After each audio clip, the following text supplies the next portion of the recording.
but was a great pundit on the day, a great studio guest. Of course, manager of Republic of Ireland and a World Cup winner at that. But what qualifies a place on a punditry panel? Should gender come into it? How much does your playing CV matter to the event that you're actually covering?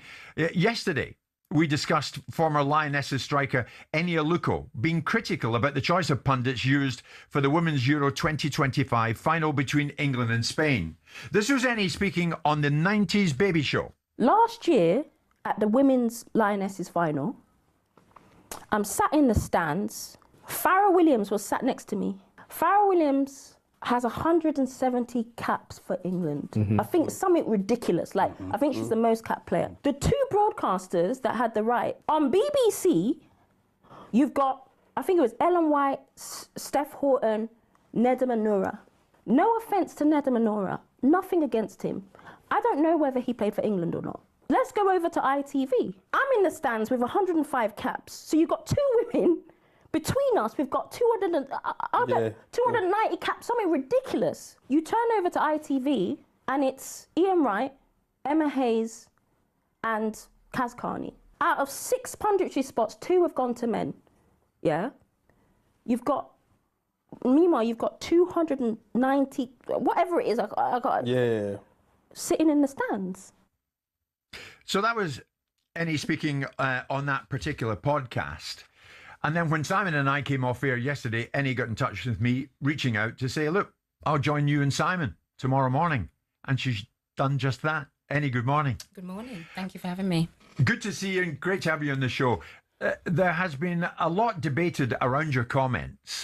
I was looking at, God forbid, Twitter last night. Do you still stand by all of your original observations that you were discussing there? Yeah, look, I think it's more about clarifying and saying, look, you know, I think 270 odd caps represents experience, right?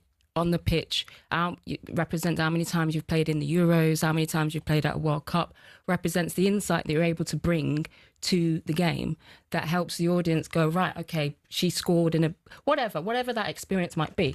So what I wasn't saying was 270 caps justifies as an automatic pick. Of course, it goes without saying.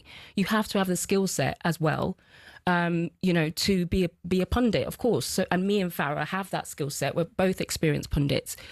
The point I was trying to make is in women's football, my preference and my opinion is that where there's a choice, I want to see that level of experience on the main panel for women's football. That's not at the exclusion of, obviously I mentioned Nedum, obviously I mentioned Ian Wright. That's not at the exclusion of them. I'm saying, can we have a situation where the women are the main faces of women's sport and then the men play more of a supporting role? What does that look like? That might be Ian Wright doing pitch side hits 10 minutes before the game. It gives a bit of colour, a bit of context, goes to the main studio and bang, you've got the faces of the game, whoever the 3 female pundits are, right? That is a tried and tested